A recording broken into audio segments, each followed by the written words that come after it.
Welcome to Peaceful Life Radio, your companion for navigating the second half of life with wisdom, intention, and grace. We're Don Drew and David Lowry. We're here to help you embrace your wisdom years with confidence and purpose. Now that the busy seasons of career, family, and fulfilling others' expectations are behind you, it's time to focus on what truly matters, your personal growth, relationships, and legacy. The best chapters of life are still ahead, so let's dive in. So think about later in life, you get a higher incidence of diabetes, heart disease, stroke, cancer. Age is actually the number one risk factor for all of those things, more than smoking, what you eat, whatever. How old you are is the risk factor for all those diseases. We've prolonged the period that we can live with those things. What we're trying to do in the field now is extend the period spent in good health rather than period spent with disease that we're managing. Welcome all to Peaceful Life Radio. That was Dr. Benjamin Miller, and today we're exploring current research on increasing your health span.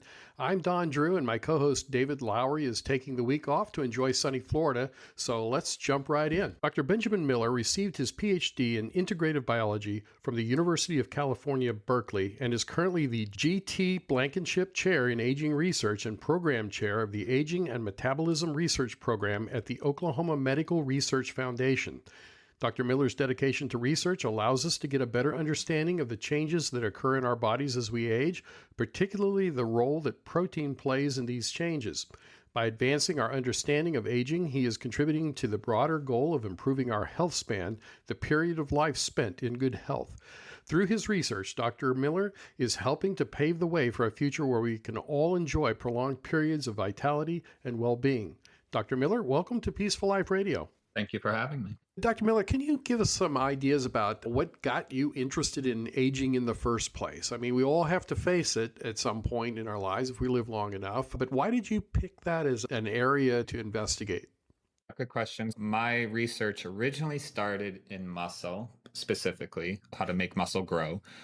But I found the preventing of muscle shrinking, which is the opposite of growth, and they're not just the reverse of each other, a really interesting problem. How do we maintain what we have with age? That led to other questions of aging, not directly related to muscle. What is basically happening within a cell that causes this breakdown over time? And I find aging a fascinating question because, like you said, it happens to everybody. We don't know how to prevent it from happening yet. So it's an unanswered question, which is always a more interesting question to me. And it's just become a fascinating area. I think we're also on the cusp right now, the aging field, of doing some truly fantastic things. Aging used to be this sort of cultish, fringe type science with fountains of youth and potions and whatever that will reverse the aging process. And it's really emerged out of that to become a real hardcore science that we actually call geroscience now. So the word gerontology is derived from age, so geroscience. And this extension of health span has become a really tangible goal that I think we're going to make some really advances in the upcoming years. And I'll go a little bit further on that and tell you why that's so important.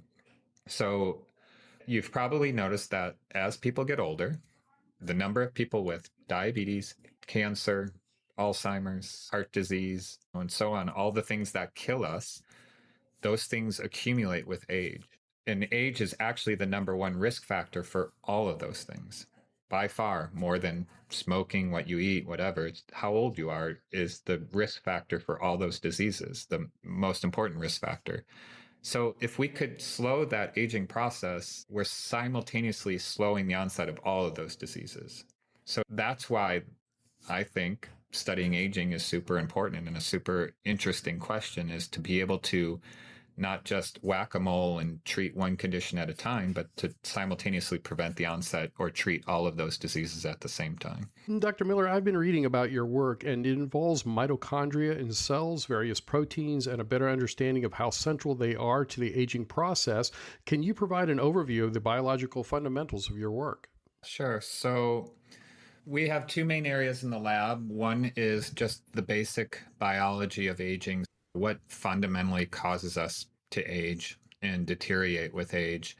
It seems like we should have systems in place for keeping the cells and tissues from breaking down, but eventually that occurs, and it occurs in everybody. So we study why that happens and how it happens. The second area is we focus particularly on muscle. We know that muscle is important to keep us mobile and independent, but it also is an important metabolic contributor to health and well-being because it uses a lot of energy. It's a sink for certain energy sources. By a sink, I mean it uses them or it stores them. So it has a lot of important functions for keeping us independent. So those are the two main areas. But if I go a little more specific, we study mitochondria. As you mentioned, most people are taught in grade school or high school that these are the powerhouses of the cell. They're what produce energy. The way I like to provide an analogy here is that we're familiar with a car engine or an internal combustion engine where you have oxygen, you have a fuel in the form of gasoline, and the engine makes work out of that. And it generates work and it also dissipates some excess as heat. Okay, so that's an inefficient transfer. So I think cars are something like 30 to 40% efficient of harnessing all energy that is present in petroleum. But in our body, what we do is we take in foods, and those foods have chemical bonds that have energy in them. And when we get to the point of the mitochondria, we essentially combust it. It's not exact perfect analogy, but we use those things derived from foods to make energy. And just like an engine, we lose some of that as waste, as heat. That's part of what keeps our body warm. But that energy we generate keeps all cells, keep all tissues, keep the whole body functioning in a normal way. And if you think about all the things that UV light or all these things that could cause damage to us during a day-long process every day, we have to repair those things. That all costs energy. We have to move things around our body. That costs energy.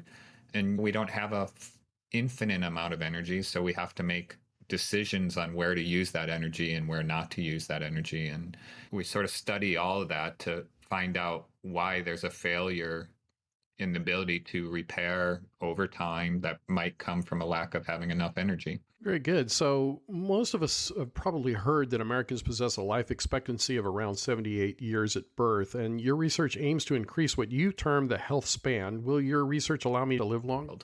The term health span is this concept that people that are interested in the science of aging did not see a huge value in increasing lifespan without increasing the period of good health. Okay, so in the 20th century, we were very good at extending the maximal expected lifespan. But what we've done is manage diseases better so that we are actually extending the period spent with disease. So think about later in life, you get a higher incidence of diabetes, heart disease, stroke, cancer.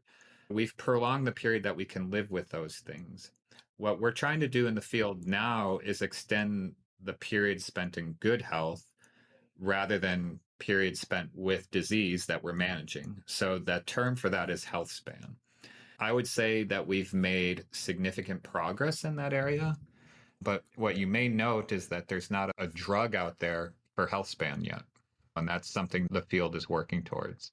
We know of some things that do promote longer health span, things like exercise, but as we have found over and over, getting 100% of people to be physically active and exercise hasn't worked very well. Is it fair to say that this is a two-pronged approach that you're taking, looking at both the biology at the value of exercise?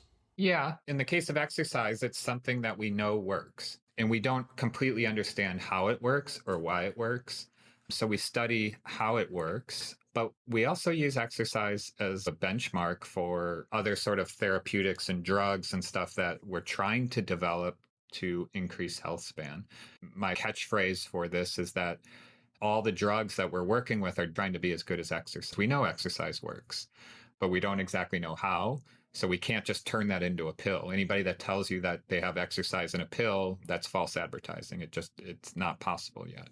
So we're trying to find multiple different ways to approach this question of health span and extending it. You're presently conducting an anti-aging study, if I can use that term. What is that about? We have two studies, and let me cover both of those real quickly. So the one that is wrapping up, we had 101 subjects come through this study, and it was testing the effects of metformin. Many of your listeners will know metformin, and a lot of them may be on it because it's one of the most prescribed drugs in America for type 2 diabetes.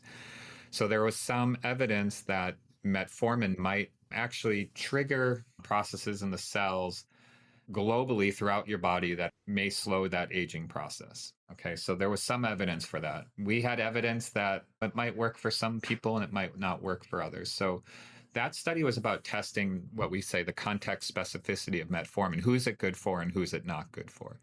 Turns out we don't think it's the right thing for everybody. If you're metabolically unhealthy, I think it's a very good thing. But if you're already healthy, it's probably not the right treatment for you. So that's one study, and we're in sort of the analysis phase of that study. The one we're starting up now is a funded study looking at exercise in a different way. So if you put 100 people on an exercise training program, say 40 of them will have really positive benefits for it, and 40 might not have much of a benefit from the exercise, and maybe 20 fall somewhere in the middle there. So not everybody responds to exercise the same, and some people don't seem to get much of a benefit at all. So we're testing in older subjects, what is it that causes that heterogeneity of response to exercise? Could we predict who's not going to respond? And if we could predict who's not going to respond, what could we do to make sure that they do respond? So there's two goals for that study: be able to predict who's going to respond and who won't respond.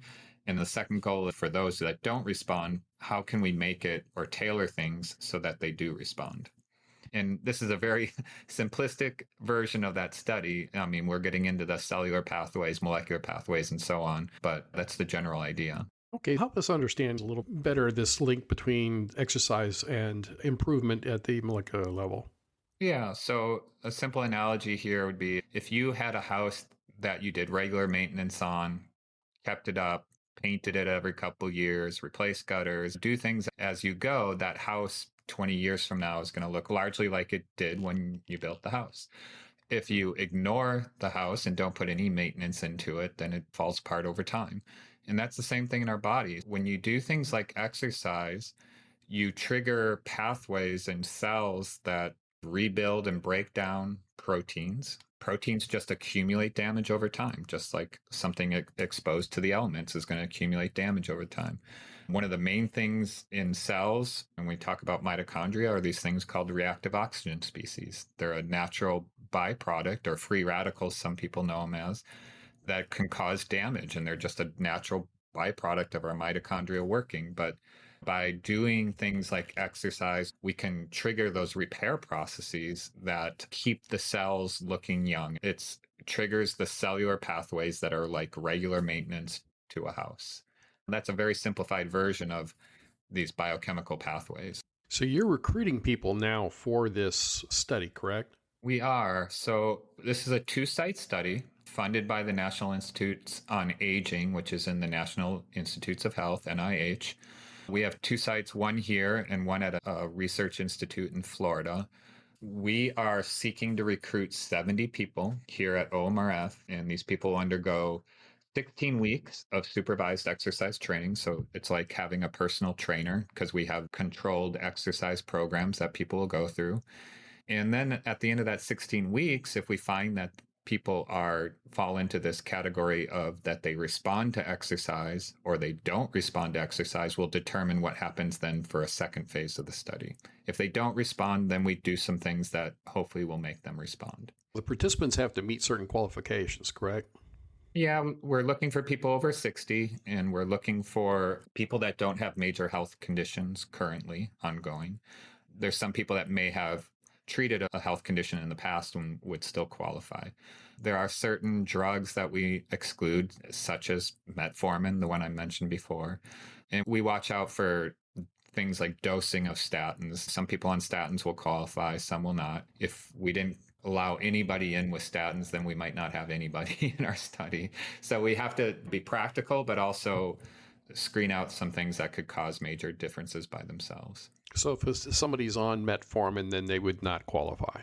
Correct, yeah. If our listeners was interested in participating in that study, what specifically would they need to do? Where do they go to connect? They would go to the OMRF webpage, Oklahoma Medical Research Foundation, And there's a link on the page for participants interested in studies, or they can directly contact me if you're able to leave some information in the notes for the show. But we could leave some contact information there for any listener interested in being involved in the study. And it starts with a simple online screening, and then maybe half our people will screen out just from that. But then you go to the next step of screening, which is in person, and then we walk you through this process. Many of our listeners may be outside Oklahoma area and may not meet the criteria for your particular study, but are interested in participating in aging studies like yours. How might they go about finding medically overseen research studies in their area of the country?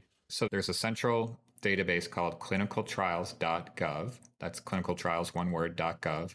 And for any sort of research study that you might be interested in, you can do search terms, area terms, whatever else, and it will bring up all funded clinical trials on that topic in your area where you live.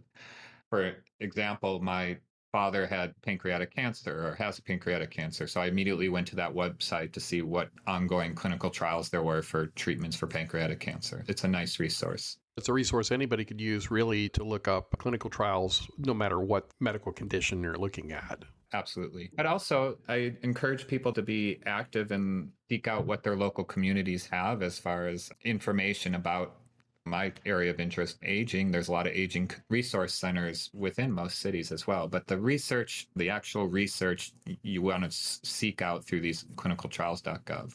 We've talked about the science here and about exercise and a number of issues related to your studies. But what are some of the things that people can do right now that could help expand their own health span, okay? That could help us live healthier during our life. Besides do more exercise, eat better, and that sort of thing, is there anything that you can think of that would be useful? So that's funny because what we've narrowed on are things that are kind of obvious. Okay, so there's exercise, nutrition, and when we say nutrition, we're not saying like a fancy diet of some sort. It's just the absence of eating a bad diet, eating whole nutritious foods and things like that. Sleep has emerged as another key factor. That's not my area expertise, but it's an important one. And social engagement has emerged as an important factor too. These are the basics. What we're doing as scientists, for the people that cannot exercise, is there something that we can substitute that has some of those same effects? And this is where we get into therapeutics or drugs. And we talked a little already about metformin. Everybody knows someone that's on a GLP-1 agonist right now. So that's getting some traction in the aging space. There's a drug called rapamycin. And for anybody in your audience who really pays attention to aging research, this one will be top on their list. This is a drug that was originally used as if someone was getting a liver transplant or something, they would get this drug because it suppresses the immune system so you don't reject that organ. But it's turned out to be a very powerful, reproducible treatment to slow the aging process. In mice, for example, we can make them live 30% longer in better health. Rapamycin is one that's starting to be taken into humans in some forms of dosing trials. Some might have heard of senolytics. Senescent cells are what people refer to as zombie cells. They're a somewhat dead, somewhat alive cell that functions like a rotten apple and spoils everything around it. And then there's a class of drugs that will go in and selectively kill those cells to keep them from spoiling the runs around them. So there's clinical trials for senolytics right now too. The important thing with all these drugs is that right now, we're getting closer to this, but as of right now, if you go to the FDA to try to get a drug approved, so if I brought a drug to the FDA to say treat blood pressure, we measure blood pressure and we know if it brings blood pressure down, it's working. We don't have a measurement of slowing the aging process. That's something that's really hard. I mean, you have a calendar to show someone's age, but that's not necessarily their biological age. So what do we measure for that? So if we go to the FDA to propose a drug for aging, right now we don't have the framework to be able to say, yes, this drug is working for slowing the aging process. And that's a main hindrance for bringing a drug to market for aging. But many in the field are in the process of changing that. And I don't think we're that far off from bringing clinical trials of different drug treatments to slow the aging process. Dr. Miller, I happen to know that you're a cyclist. You love to exercise in that way, and I'm sure you probably do other things as well. I've been reading a lot about the importance of strength training lately, and totally anecdotal, but in my own case, I've been doing more strength training lately, and it's improved balance, and it's helped me in a lot of positive ways. When we use the term exercise, are there some exercises that you suspect might be really excellent exercises for people that are in the second half of life? So I'll start with a lot less exciting answer probably than you're hoping for. The thing is, the majority of benefits from exercise comes from not doing anything to just doing something. Okay.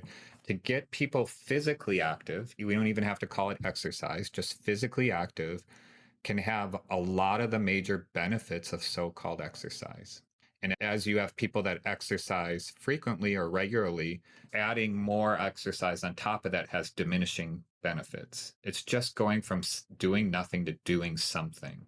And that's not glamorous, but it's effective. Okay. Then once you get to that point, you do want to have a mix of what we call both strength training and aerobic exercise training. So the cycling and running and walking are all aerobic exercises. They're endurance type exercises. But it's nice to have a balance of both strength and endurance training because they have different benefits. So strength obviously is going to work on things like muscle size and balance and other things, where endurance actually targets the mitochondria that I'm so interested in. Either one of them can be beneficial. Doing both of them is recommended to have well-balanced benefits. Don't want to go too long on this, but if you do strength training or you do aerobic exercise training, it's not just about what it's doing, say, to that particular muscle. When your muscle gets stimulated by exercise, it releases all kinds of things into the blood. And those things that it releases into the blood travel to other places in your body. One of the places that travels is the brain. So exercise is not really directly stimulating your brain in a way like solving a puzzle would, but it has benefits there. It's no mystery that physical activity leads to brain health because these things are all connected. So it's not just the direct benefit it has all kinds of peripheral tangential benefits when you do exercise, no matter what kind of exercise you're doing. What else are you working on, and what's the next big thing for you? Another area of the lab that I think it might be interesting to some people is that if you've ever watched someone go into the hospital and they're in a bed for 5-7 days, young people come out of the hospital and rebound pretty quickly from that. But the older person comes out of that never quite the same again. Okay, never quite back to full strength. And that's something that we study because it's a significant health problem. How to recover from this period of disuse, like hospitalization, to regain strength and function to what you were before you went in. That's a significant health concern, and we get funding from the VA, the Veterans Association, to study that because it's a problem for veterans too. And that's an area that's taken up a lot of focus in our lab right now. So this isn't a question of health span directly, but it's a question of muscular health after a period of insult of some sort. I know you're the immediate past president of the American Association on Aging, so I'm sure you've heard about a lot of really interesting studies that are happening. So is there anything that just really tickles your own imagination? Well, there's so much going on in the aging area right now. And it was nice to be president of the society for a year. And we just got done with our annual meeting, and you see what's going on in the area, and you see all the young scientists with their new ideas. I guess the one thing about science that's so important right now, including the work we do, is how do we continue to do this work in a productive way? Science in the United States is under threat right now. It's threatened. There's large-scale cuts to the ability to do this kind of science. I actually worry most about the young scientists coming up. Dr. Benjamin Miller, chair of the Aging and Metabolism Research Program at the Oklahoma Medical Research Foundation, past president of the American Association on Aging, and so much more. Dr. Miller, thank you for educating us on your work and for providing our listeners with hope that they can achieve a longer health span for their lives. Thank you for being on Peaceful Life Radio. Thank you. I enjoyed it. That's it for today's episode of Peaceful Life Radio. We hope you found inspiration and insights to help you live with purpose and fulfillment. If you enjoyed today's conversation, subscribe, leave a review, and share this podcast with someone who could use encouragement. The best chapters of your life are still ahead. Until next time, this is David Lowery and Don Drew, encouraging you to age intentionally with peace, purpose, and joy.